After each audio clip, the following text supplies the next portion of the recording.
Welcome to the first ever podcast. I don't know what I'm going to call it yet. I'm thinking the movement revisionist, I like but it. Redefining. Well, human movement isn't hard, but it gets complicated, especially when we see people in lab coats doing a lot of stuff. This is true. But I digress. I'm Dr. Mitch Israel, and with me I got Dr. Whitt, as she's known on Instagram. Yep. Or Dr. Marie Whitt, whatever you like. I'm a physical therapist. Absolutely. Yeah. So, You know what we should do for another topic? what's up? Is how PTs and chiros can work together. Ooh, that's a solid topic. Yeah. But we'll get to that. I'm getting excited. That's not today's topic. If that would be an interesting topic, let us know. But you specialize in the running athletes. You're a runner yourself. Yes. And there is a hot topic in the streets when it comes to running, and it goes by the name Shin Splints. You said the word. Yes, I did, which we've had conversations before. I know this spawned something in you that you have a passion for or a passion against. We'll dive into it.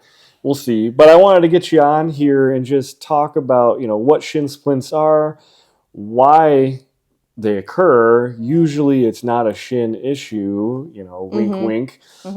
Common compensations, and then ways that you kind of coach runners through, the injury itself. So let's just lead in with, what the heck are shin splints? Okay, so this is a two-part answer.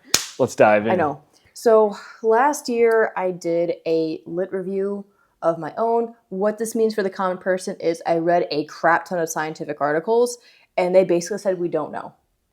Not very helpful as a healthcare professional when I'm supposed to have answers and you want them, and all I can tell you is science doesn't know, but you're in pain. Trust the science. Trust the science, but until we don't know. The science isn't there. The science is inconclusive. So I can give you hypotheses. Nice. I can give you my best guesses as to what causes shin splints, combined with knowledge I've picked up in the clinic working with patients. Well, clinical experience is one of the pillars of evidence-based care. Yeah. So I love that answer. And most of the time when it comes to, science, but specifically rehab and human movement, it's hard to test. So that's why a lot of the research is inconclusive. So from my experience, we follow research as well, but it gets into the weeds sometimes. So it gets very weedy. That's where trial and error working with, populations with me, I see a lot of spinal issues as a chiropractor. No way. Chiropractor sees lots of spines. Yes, exactly. Where a research might tell us, hey, this one exact treatment can be helpful for low back pain. Well, no case is the same, and it doesn't mean you're going to use the same exact modality or rehab strategies for similar injuries. I'm guessing it's the same exact thing with shin splints. It is the same thing for shin splints. So to try to give you an answer as to why you're getting shin splints, one possible reason or one thing that shin splints could be is we can consider it a bone stress reaction. Now that can get into the weeds of an actual fracture in your bone. That's not where we're going. What I'm saying is that the bone itself could be stressed to the point of inflammation. And typically when things are inflamed in our body, we perceive that as pain. Something is injured, right? It's a stimulus from your body saying, what the heck are you doing to Would me? you stop hurting me? Yeah, that's what it means. Now, I know when you hear anything with bone and stress fractures comes up, would an easier way of saying it, instead of a bone stress, would bone bruising? Irritation, bruising, Bruising, okay. I know it's tough to define. And it is. The research is inconclusive. We already said that. What about this? Where do people feel shin splints the most? Now, when I think shin, I just think my leg and the front side here. So talk me through where you see most people with shin splints. Where are they feeling it? So this is where I need a skeleton. Like if somebody wants to send us like one of those faux anatomy skeletons, I would love that. So look at our lovely model. Okay, so you have your anterior shins, which means front. So your shin splints could be starting down here, working all the way up. I typically do not hear any runners saying it's up any higher, okay? So the distal half of the tibia, distal meaning further away. Now I gotta get over here. Yep. What you might also feel is a medial posterior, medial meaning the inside of your leg, posterior meaning back. So you could be feeling shin splints up in this area too. Okay. Some people feel both, like it wraps around. Some even feel it further in the back a little bit more, but then we get into some other territory. Yeah, absolutely. For those not watching, Marie is pointing to basically between my knee and my ankle. So we consider that the leg in anatomy. But the shin is commonly referred to as that bone on there, but you can get that irritation next to it, on top of it, out inside, on the back, basically highlight anywhere around the leg. And you more rare in the back. I've seen it occasionally. That's why I throw it out there. Okay. Yeah. Which spot do you see the most? Typically, I see in the front and a little bit wrapping around to the middle inside. So more right through here? Yep. Usually that's where that's at. Now, the shin, when we think of like the tibia bone, when we think of shin, or at least maybe we do, is it bone? Is it muscle? Tendon? Ligament? I'm really good question. Teeing you up here for a great answer. So I'm going to answer this with, if you ask Dr. Google, how do I fix my shin splints? I ask Dr. Google everything. I mean, I do ask Dr. Google things, but then I tell Dr. Google it's wrong, and then I find my own answers. Okay. Well, that's probably smart. You got to start somewhere, right? So what you will find is a lot of resources will say to use a massage gun or a foam roller on the front of your shins. I have found recently that some runners actually respond well to that from a managing pain perspective, but those are never the solution to actually fixing your shin splints and making that go away. Yes. Yeah. Beautiful answer, because most people, if they feel symptoms or pain, discomfort, that's when they know there's a problem. Yeah. Now, both of us in the clinical world, we know one of our goals is obviously to decrease pain and symptoms, or we call it desensitize, which a lot of times focuses on where the local symptoms are, but the goal is to improve overall function so then those areas don't get overworked, overstressed, as you mentioned.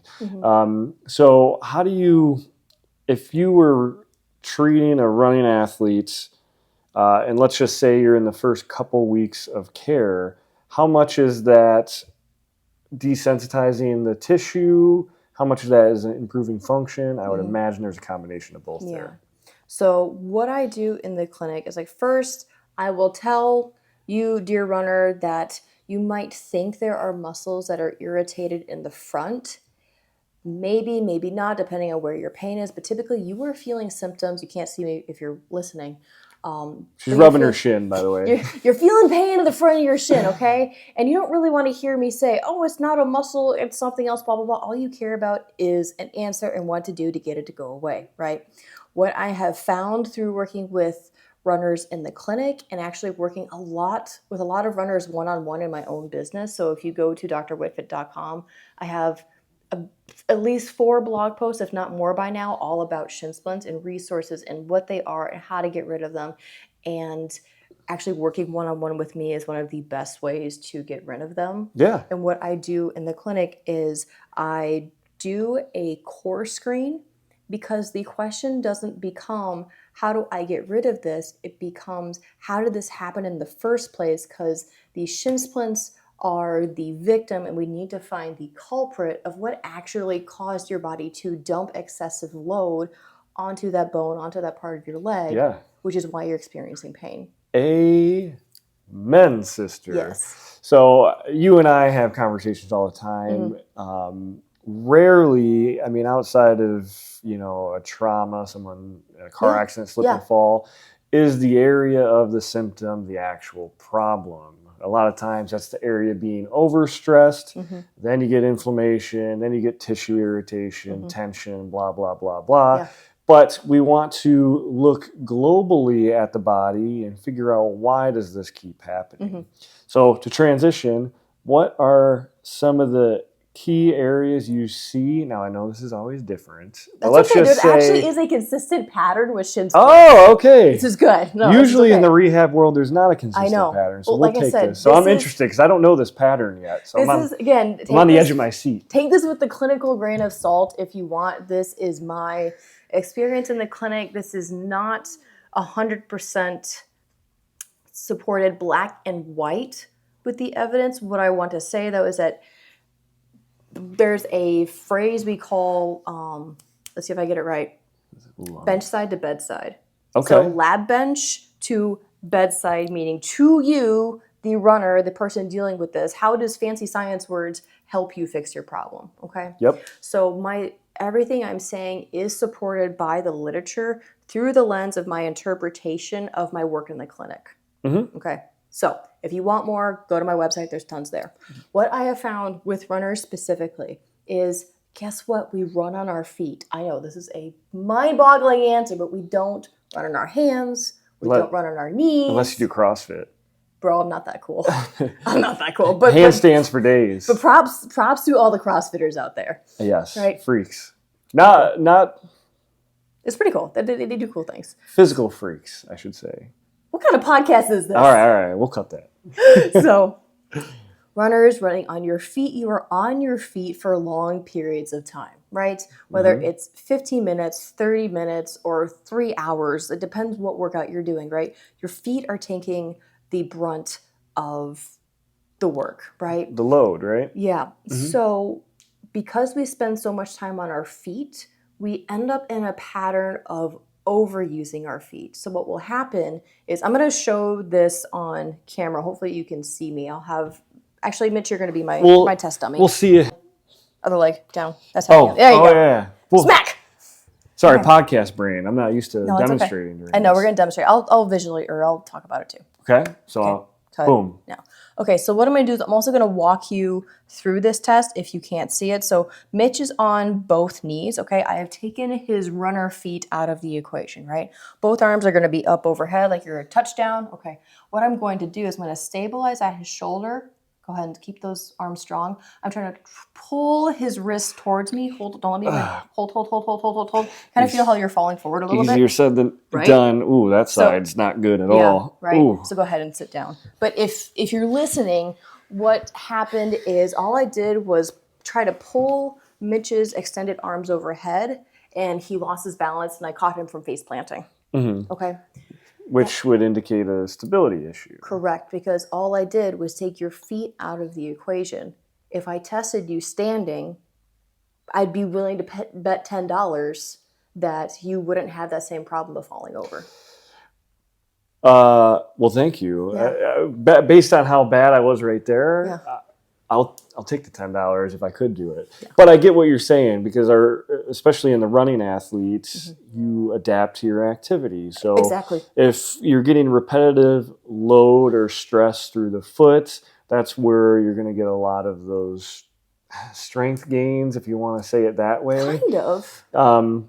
Just because that's the first line of ground reactive forces where you have to start transferring that load. Mm-hmm. But besides the foot, what's next in line? Oh my gosh, the shin. The shin is next in line. Yeah. Now, that could indicate, from your experience through a compensation pattern, is it usually coming from something going wrong distally or away from the shins, aka into the foot or ankle, or is it more proximal, closer to the hip and core? The man knows. Okay. I know. I'm leading. I'm leading you into this one. So obviously we started with, what is the shin neighbored by? Your foot. And if we go further up, we look at your glute, right? We're not going to talk about knees right now. Okay. Head, shoulders, knees, and toes? No, we're not going to go there. Okay.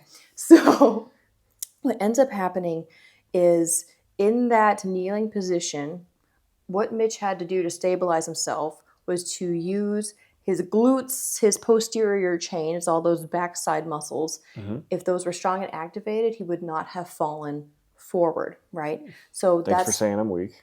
I didn't say you're weak. I said we just need to activate them, right? You're trying to be nice. It's okay.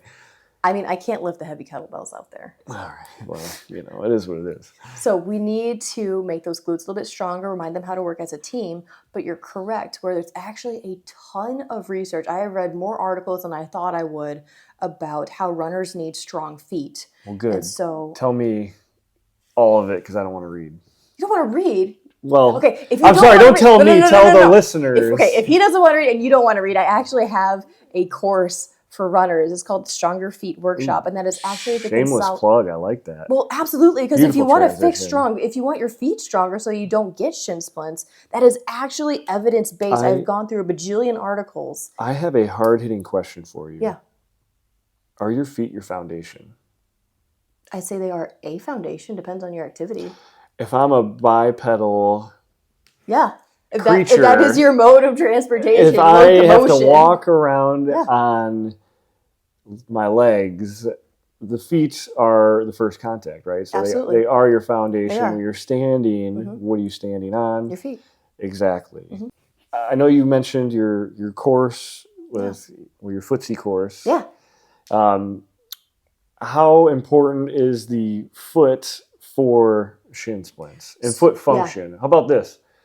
What's the most important part that the foot needs to do in order to not have shin splints? That was a lot of words. No, your foot needs to be able to accept the load of you running, right? It needs to be able to absorb that load, and then it has to be able to propel you off into your next step. Yep. So it needs an endurance type of strength that runners specifically need because we are on our feet for long periods of time. There are some muscles called intrinsic foot muscles. Imagine all the itty bitty muscles in your hand. Same thing applies to your foot. Mm-hmm. We need to strengthen those in more than just a towel scrunching, marble picking up way. Like those. So good beginner ones though. Yeah, but they break my runner heart when that's all runners know because that's all Google tells them. And I'm like, but you're not gripping the ground like gripping a towel when you run. Well, your rehab, first, your rehab should start with awareness if you have poor awareness. So that's where exercises like that are great beginner exercises because it teaches you how to move and control those intrinsic foot muscles. Mm-hmm. But your rehab has to transfer into your performance and your function, which is running. Yeah. So then if someone's just been doing that and not seeing any gains or results, what's the next step in that progression to start strengthening that foot? I then start to find ways to strengthen the athlete's foot in positions that resemble their sport. So specifically for my running ones, and I'll just tell you what the exercises are. You need a visualization, but I can tell you. You're standing on the edge of a step, and you can see my sock has some colorful colors on it. Great socks. I know, right? So this front half of my foot is standing on the edge of the step. This part is hanging off. Okay. What I'm doing is I'm balancing on the edge of the step with just this part of my foot is essentially a plank. Mm-hmm. So hopefully you can envision how your foot is in a plank position because if this is my heel, I don't want the heel low. I don't want the heel high in a calf raise. I want my foot level on the edge of the step, and now I have to balance on one foot. Because running is a single leg action. Mm-hmm. Another way of looking at it is it's kind of just like doing an isometric. Absolutely. Calf. Well, people will know it from a calf raise. Yeah, it's not a calf raise. But I know where you're coming from. Yeah. Where if you're standing on forefoot. Mm-hmm.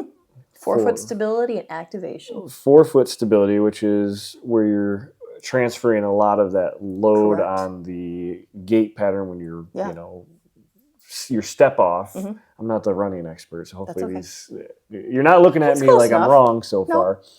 But if we can force more endurance and stability by holding certain positions like that, I can definitely see how that can transfer to the runner and that function. Well, that's just like the beginning intro exercise. Well, I figured because running is an isometric, so then let's take that up to the next level. Yeah. So what I do from that position, once you are comfortable there, then I bring your other knee up into like a high knee position. So it looks like you're running on the stairs. Mm. So the progression of these exercises start very basic. They accustom you to holding this isometric position. So working on the endurance strength that you need as a runner. right? And then I'm putting you into running positions, like that high knee sprinter position, because when you run, you have to pick up the other leg to step forward. It seems very obvious, It does. but can your foot handle the transition of weight and maintain the stability and balance? Yeah, so you're doubling the amount of stability that one's foot needs, but also you're going through the same movement pattern that Absolutely. run would be. This is making a lot of sense to me. And it should. Like that's the purpose behind the way I plan these exercises was even though they're new to the person, they understand and it clicks because it belongs in their sport. Well, and that's where I know in the world of, Instagram trainers, the flashy exercises, if someone's showing you a good exercise for runners, if it doesn't mimic running or you can't watch that with the sound off and know that, hey, that looks like it's running, odds are it's not going to transfer very well to the actual activity, no matter how many bands you put around your body, right? Yeah, and I'm going to steer the bus off the road for a hot minute because I'm trying to put together some cross-training training plans for runners. Yes. Because you all know how to run, and you don't need me to create a half marathon plan for you. But what, especially you as a chiro who also does rehab exercise and movement, we are in a position where we can help specifically strengthen muscles and almost go into sports performance to adjunct the training plan of our athlete. And so speaking to your point of the carryover, it's not bad to start with a basic squat because we need your squat to be good. But eventually, as a runner, I need to get your regular double leg squat into a Bulgarian split squat or a single leg squat or a split squat, if nothing else. Like I need to make it look like running eventually.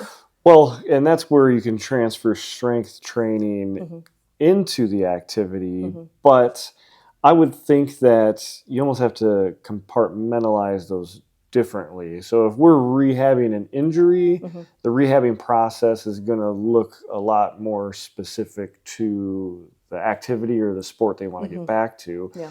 But that's coupled with getting into the strength training where you're going to have a lot of your common lifts like squats, deadlifts. So I would imagine that's overall strength and you're working on coordination. And then at some point you're trying to combine those together. And that's when you're at the highest level as far as reproducing your performance in your training outside of the actual running activity. And like how there's a lot of words right there. And how this loops back into running is and we should have had like a arrow, like a little flow chart. But like next time this does loop into shin splints because you need strong feet to prevent shin splints. But right now, if you're suffering with shin splints, do not do the feet exercises on my workshop. They will hurt your shins more. They will actually cause more pain. But what we're talking about with the strength work that looks like running is when I work with a runner, I put them still in strengthening positions. I give them strength exercises to help their shin splints that still resemble running.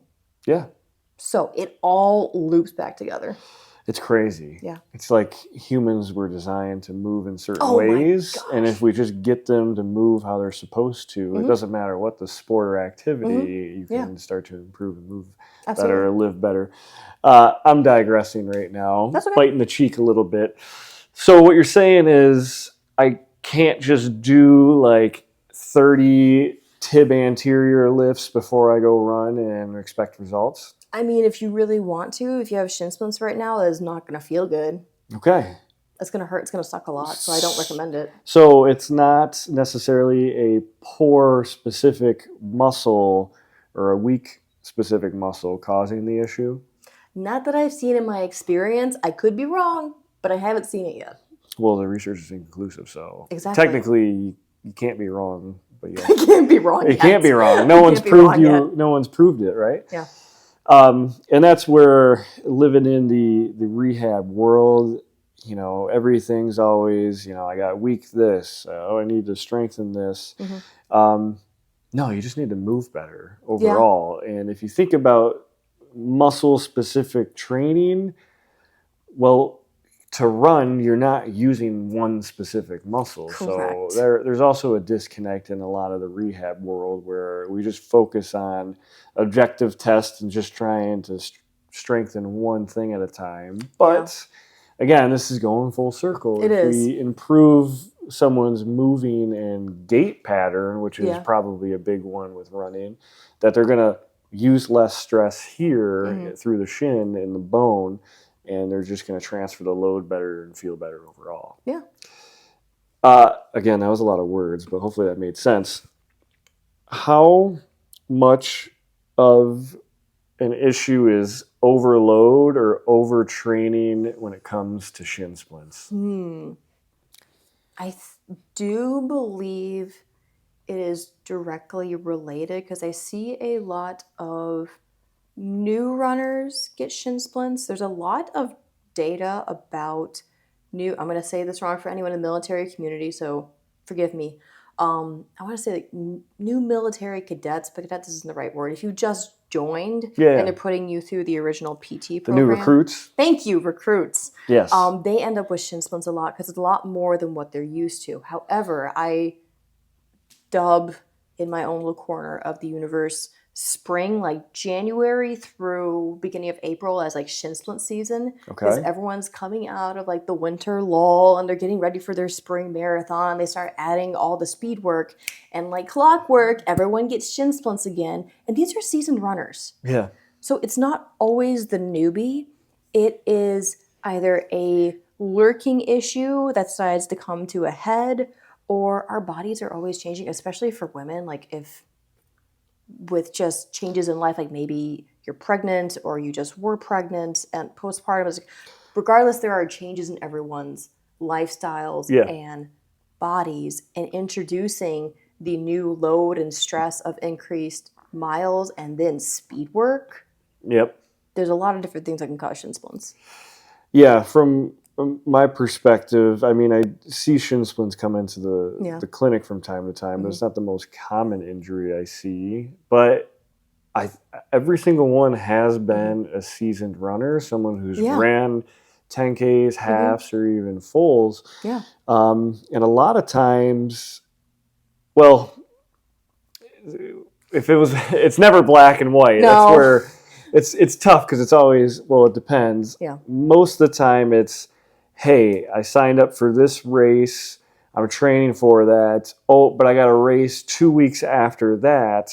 And then, I got another one the next month. So they are training for longer distance running, but they're not getting, basically it's just overload. They're just overstressing the area.